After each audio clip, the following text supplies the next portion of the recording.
Hello friend, welcome back to my channel কবিতাকে দুনিয়া। তোমরা সবাই কেমন আছো? আশা করি সবাই ভালো আছো, আমরাও ভালো আছি। এই সকাল সকাল আমরা তোমাদের কাকুর আমার আর রিমির খাবার হয়ে গেছে। খাবার করেছি রুটি, আর এদিকে রিমি দেখো পটল কাটছে। এই দেখো, কিছু বলতে চাও তুমি? এইভাবে সকাল সকাল আমরা রান্নাবান্না করবো, খাওয়া দাওয়া করবো।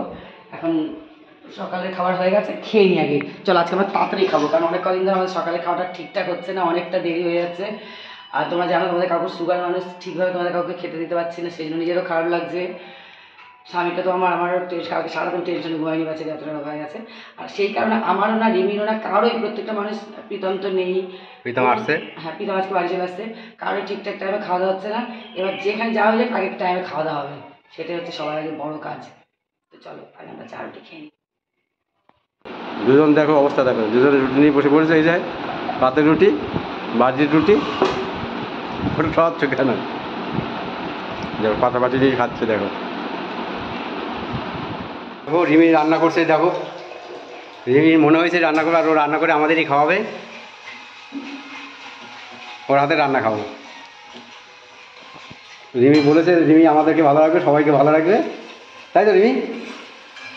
ও রান্না করে খাওয়াবে। দেখো কী রান্না করছে? ডিমের কারি। আজকে ডিমের কারি রান্না করছে।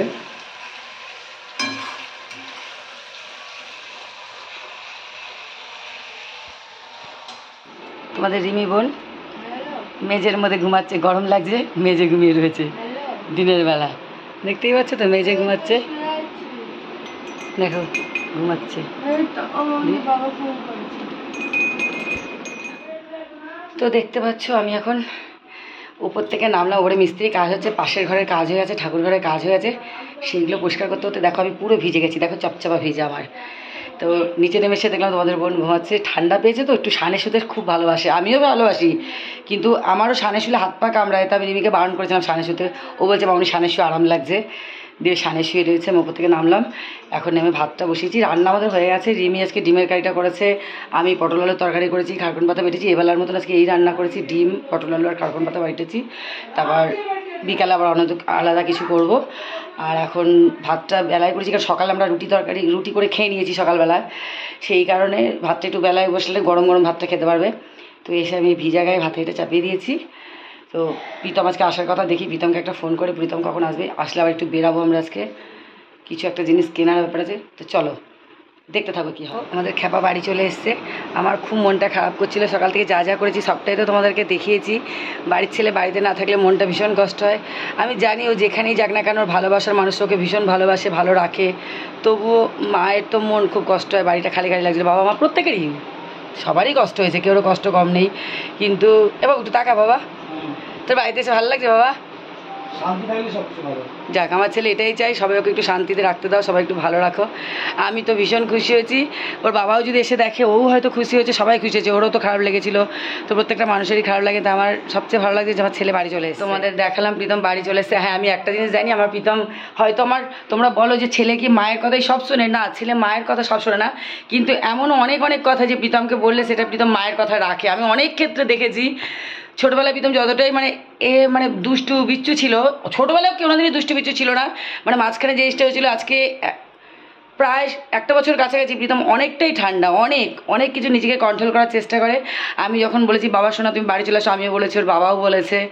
তারপর যাদের যেখানে ছিল সব ভালোবাসার মানুষরা, দাদা দিদিরা, তারাও বুঝিয়েছে। যে আমাকে প্রীতম কালকে রাতে কথা দিয়েছে, হ্যাঁ আমি বাড়ি চলে যাব। সবচেয়ে এটাই ভালো লাগে, এই কারণে আমি ওর ছেলেকে বেশি বেশি আশীর্বাদ করি। সবসময় বলি বাবা তুই দীর্ঘজীবী হ, তোর প্রচুর হোক, তুই জীবনটা যাই খাস না কেন তুই যেন শান্তিতে কাটাতে পারিস, তোর শান্তিটুকু আমি দেখতে চাই। তো আমার ছেলে কথা রেখেছে, বলেছে মা বাড়ি চলে আসবো। ও সকালবেলা ওখান থেকে বেরিয়েছে, এই জাস্ট এক্ষুনি বাড়ি আসলো। সেই কারণে ছেলেকে আমি এতটাই ভালোবাসি যে ও বাবা মার কথা কোনো সময় ফেলতে পারে না, শোনার চেষ্টা করে। হ্যাঁ, তাই জন্য কি সব কথা বাবা মা শুনবে সেটা কখনোই শুনবে না। ছেলেপেলে বড় হলে তাদেরও নিজেদের অনেক মতামত থাকে, তাদের স্ত্রীদের কথা শুনতে হবে, বাবা মারও কথা যেমন শুনবে, স্ত্রীদের কথা শুনবে, নিজেরও মতামত অনেক কিছুই থাকে। সব কথা বাবা মা শোনে না এটা বলবো না, কিন্তু এমনও যেগুলো কথা যে বাবা এখন তোমাকে আসতে হবে, চলে আসবে, বাবা এই জিনিসটা করো, এটা করলে তোমার হয়তো ভালো হবে, সেইগুলো আমার ছেলে শোনে, আমার কথা ওর বাবার কথাও শোনে। সেই জন্যই বাবা মা জানে যে তার ছেলে তার কাছে কতটা। হয়তো অনেকেই ভুলভাল বোঝে, আমার ছেলেটাকে অনেকে বুঝতে চায় না, দূর থেকে যেটা দেখে সেটা হয়তো চায় না। ও যতটা রাগী তার চেয়ে দ্বিগুণ বেশি ওর মনটা নরম। তো চলো এটুকুই বললো, সারাদিন সকাল থেকে যা যা করেছি সেটা তোমার সবটাই দেখেছি। এখন ছেলে বাড়ি চলে এসেছে, এখন রিমিরও স্নান হয়ে গেছে, আমরা 3 জন বাড়িতে রয়েছি। তোমাদের কাকু বাড়িতে আসবে, আসার পরে আমরা খেয়েই আমরা এক জায়গায় বেরিয়ে যাব, কিন্তু কোথায় যাব সেটা তুমি এখন আমার ভিডিওতে তোমরা দেখতে পাবেও না। আর সেটা প্রীতম তো অবশ্যই ভিডিও করবে আমরা কোথায় আজকে বিকালে বেরাবো। বিকেলে না, কারণ তোমাদের কাকুর দোকান ছুটি নেই, এই কদিন উনি ছুটি হয়ে গেছে। খেয়ে উঠে আমরা বেরাবো, এই কারণেই বেরাবো, নাহলে আমরা একটা বিকালেও বেরাতে পারতাম। কারণ ছেলে, তার বাবা মা, পরিবার সবাইকে নিয়ে সব কিছু কিনতে যায়। মানে আগে যখন আমরা 3 জন ছিলাম, যা কিছু কিনতাম 3 জনে মিলেই কিনতাম। এখন বাড়ির বউ আছে, বউকে নিয়ে পরিবার 4 জন মিলে আমরা যেটাই কিনবো। যেহেতু ওর প্রীতমের বাবা ছুটি নেই, বেরিয়ে চলে যাবে, তো সেই কারণে আমরা খেয়ে উঠে সঙ্গে সঙ্গে বেরিয়ে যাবো। এবার ওর বাবা পছন্দ করবে, 4 জন মিলে আমরা পছন্দ করবো, তারপর বাবা দোকানে ঢুকে যাবে, সেই কারণে আমরা তাড়াতাড়ি আর কি বেরাবো, খেয়ে উঠেই বেরাবো। আর কোথায় যাব কী করবো সেটা তোমরা অবশ্যই পরের ব্লগে বা ছেলের ব্লগে দেখতে পাবে। তো এটাই বলার ছিল যে এখন যেন মনে হচ্ছে আজকের দিনটা যেমন যাচ্ছে বা গেল সারা, মানে এখন অবধি 2:30 অবধি সকাল থেকে যেরকম গেল খুব ভালো গেল। আশা করবো সারাটা দিন যেন ভালো কাটে। সবাই চাইবে যে আমরা সবসময় মানুষগুলো একটু ভালো কাটাতে পারি, আমরা আর এইগুলো নিতে পারি না আমার সঙ্গে যা যা হয়। প্রত্যেকটা মানুষ, কেউ না যে কেউ খারাপ থাকুক সেটা চাই না, সবার জন্য ভালো চাই। প্রত্যেকটা মানুষ সবার জন্য, সবাই ভালো থাকুক, সুস্থ থাকুক, যাতে কি বলো তো, যে ভালো মন্দ খেলেই যে সেখানে সুখ থাকে, শান্তি থাকে, সেটা না। মোটা ভাত মোটা কাপড় খেয়েও মানুষ একটু শান্তিতে থাকতে চাই।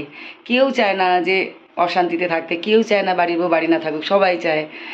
নাহলে নিজেদেরই বাড়িটা কোথায় খালি খালি লাগে, অসম্পূর্ণ থেকে যায়। হয়তো সবাই ভুল বোঝাবুঝি জিনিসগুলো হয়, সেই ভুল বোঝাবুঝি থেকে এই জিনিসগুলো হয়। সবাই ভগবানের কাছে প্রে করি আমরা যেন একটু শান্তিতে ভালো থাকতে পারি। চলো আজকে ভিডিওটি এটুকুই, আসবো আবার পরের ভিডিওতে, কারণ এখন একটু ওদের সাথে কথা টথা বলি। তারপর এসে আবার দেখো ছেলে আবার আমার এমনই কাজের, রাস্তা থেকে বাড়ি এসে ঢুকতেই বললো মা গেলে ঠান্ডা জল দাও। তা আমি আবার তোকে দই দিয়ে লস্যি করে রিমির হাতে দিলাম, রিমি নিয়ে গিয়ে আবার প্রীতমকে দিল, রিমিও এগিয়ে গেল, মানে দই দিয়ে দাও পেটটা ঠান্ডা থাকবে। যে যেটা করে তার মিথ্যা তো বলবো না, আমি বানাচ্ছিলাম, ও আবার ছুটে গেল, তো ওর হাতে দিলাম, ও দিল, খেয়েছেও। দিয়ে এখন এসেই সঙ্গে সঙ্গে কাজে বসে পড়েছে। ও তো হচ্ছে কাজ প্রিয় ছেলে, ও কাজ ছাড়া কিচ্ছু বোঝে না। তাই তো ভগবানের কাছে প্রার্থনা করি এইটুকুনি বয়সের ছেলে এতটা আমার মানে কাজের, কি বলবো, সবসময় পুরো বাবার মতন। ওর বাবাও কোথায় কিছু কেনার আগে কোনো সময় আগেরটা আগে চিন্তা করে না যে আমি এটা কখন করবো, মানে ধার করো দেনা করো এই রিস্কগুলো নিতে সাহস পায় না। পুরো বাবা যেরকম একদম সেই রকমই আমার ছেলেও তৈরি হয়েছে। যখন যেটুকু ইনকাম করবো তখন সেটুকু দিয়ে কিনবো, যে আগে ধার করে কিনে বসে থাকবো, এই ধরনের তৈরি হয়নি। কিন্তু সময় ক্ষেত্রে অনেক সময় অনেক কিছু হতেও হয়। তো সেই হিসাবে এটুকুই বলার ছিল যে ছেলে খুব কর্মঠে আমার, কাজ ছাড়া কিছু বোঝে না। হ্যাঁ হয়তো সংসারের হেডেক, সংসারের কাজটা ছোটোবেলা থেকে কোনোদিন করেনি, কিন্তু যখন থেকে বুঝতে শিখেছে প্রচুর প্রচুর খাটে। নেসলে কোম্পানিতে যখন কাজ করতো তখনও প্রচুর পরিশ্রম করেছে। আজকে ঘরে বসে ছায়ার তেলেও কাজ করছে তোমরা দেখছো, সেটাও ব্রেনের প্রচুর প্রেশার। এসে থেকে 1 সেকেন্ডও দাঁড়ায়নি, কারণ ওর জীবনে বড় হওয়ার প্রচুর লক্ষ্য। ওর জীবনে কারো কোনো প্রতি ওর কোনো লোভ নেই, ওর নিজে কীভাবে বড় হবে ওর এটাই ওর টার্গেট। তাই আমি বাবা মা হয়ে আমরা সবসময় আশীর্বাদ করবো। আর তোমরা যারা ভালোবাসার মানুষ, দাদা দিদি, অনেক কাকু কাকিমারা আছে, সবসময় ভাইকে সাপোর্ট করো, ছেলের মতো সাপোর্ট করো যারা, তাদের ভালোবাসা থাকলে ভাই এভাবে একদিন বড় হবে। চলো সবাইকে টাটা।